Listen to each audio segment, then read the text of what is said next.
I want to speak to you for a second. It's a police officer in Tampa, Florida. A Sainsbury something. I can't pronounce the name. It's an unusual name. He just recovered from it. He talked about how he had it in March. He was in a store or something, and he got sick. And he was very weird. I never heard his response. I never heard his reaction. He said his body was like really, really cold and really, really hot. He put a fan on. He's really, really cold. Said he was in a fetal position for like 7 days, laying down. And he said, I said this around a bunch of my people, first of all, because he talked about how he didn't believe it was real either, and how he just thought, why are they shutting down the NBA? That this is a disease that is affecting, it's a flu, in essence, which it's not a flu. He's what I'm talking about. These are people who don't follow the news, really, who don't pay attention, who don't care about this stuff, and want a simple explanation to complex things. And when Trump comes out and repeats that and mirrors that ignorance, I'm not saying that Trump came out and said, hey, y'all, be careful, that Mr. Sainsbury would have, stood too. I'm not saying that. But what I am saying is you're giving him another reason to just not pay attention and not care. You understand? I've seen people in the store with shorts on and flip-flops. And, you know what I mean? I'm just using as an example of people that look at me like I'm crazy. I saw that, And I thought it was funny because I've been telling you guys about how there's people out here that I believe are more angry. They're more angry about the NBA removing games, suspending games, than they are about the fact we're in a pandemic and the fact the president did nothing for over 2 months in response to the pandemic. See what I'm saying? But he talked about how he felt and he went through his reaction and all that. And it hit me. He had been, I think he was out of work for like 10 weeks or 5 weeks, something like that, a while. And he said on there, take it seriously. I respect that. He's not a virologist. I'm not a virologist. I respect you for being honest. He said take it seriously. And that's something that a lot of people could understand. But one thing I know about law enforcement is how progressive law enforcement is. The sick time, the holiday stuff, the light duty. That's all very progressive steps for American government, because most people don't have that.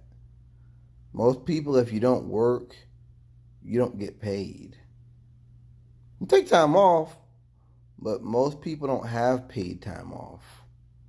So if you're off for 5 weeks, you've probably lost your apartment or your car. You've had to make some tough choices within 5 weeks. There's no light duty. Whereas him, I'm sure like once he wasn't sick anymore, like once he showed a doctor's note, if he said like, yo, I'm still not, my muscles hurt or something, they could have had him on light duty a couple weeks. You know what I mean? Like they even if it was like paying 3/4 of what he normally makes, that's still something. A lot of folks don't have that. And I thought about how when conservatives talk about how money's not everything, lives aren't everything, and they talk about how let the weak die. They're not just talking about old people and sick people that are going to die. You're talking about a whole class of people who didn't save money, don't have any preps, who get sick, and who are going to fall.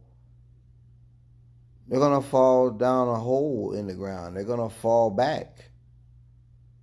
They're going to fall way down. I mean, I realize that now. Like that's the reaction of the capitalist, is that the working class can go die.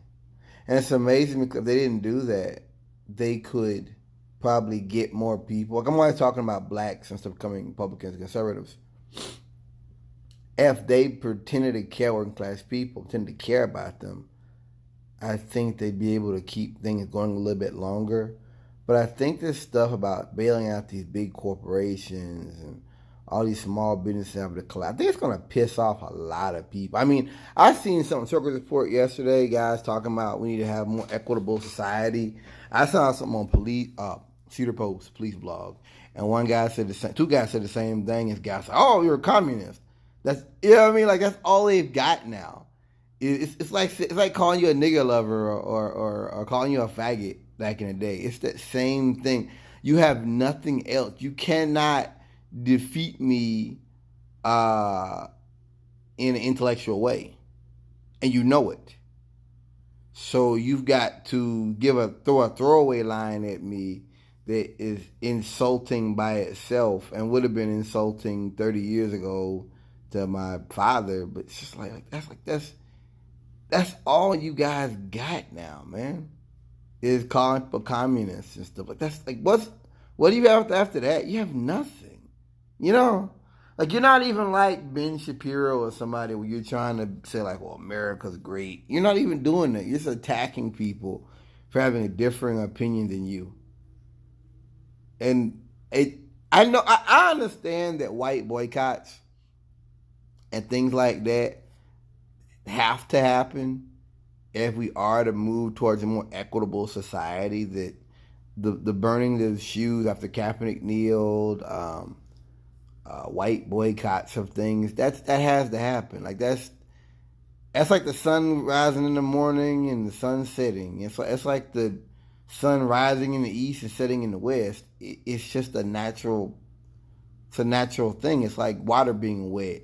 How heavy objects fall into the center of the earth. This is just reality. I mean, and when you don't think, you're not conscious, you don't get it. You're like, well, how can I get white folks? No. They want to maintain their standard of living, period. And they don't want to feel like they're submitting themselves to an African American or anything like that. So you're gonna, it's what it is. I just got off subject there a little bit. I just thought that it was a very interesting video. I think the capitalists want that. I think they want a bunch of people to fall down. I mean, but they're just gonna make people come to my side. Don't they get that? When people start figuring it out, you wasted 2 months, that all your stuff went to these big businesses. I think Trump wants them to give it back or something, or they'll get the civil liability. I'm going to file it up. That might be some old soft-ass, slick-ass bullshit. I don't trust Trump at all. But seeing that, what's them people, this Ruth Steakhouse, they got a big deal. I mean, like, wow. I think Harvard got some of that money, a bunch of other folks, and the banks went to them first. I want to make the point that even if those small businesses get the money eventually in a month or 3 weeks or 4 weeks or whatever, they may not be around to spend that money. Like, you understand? You understand that? I just think that the conservatives, like, they really just don't care about working class anymore at all. Peace.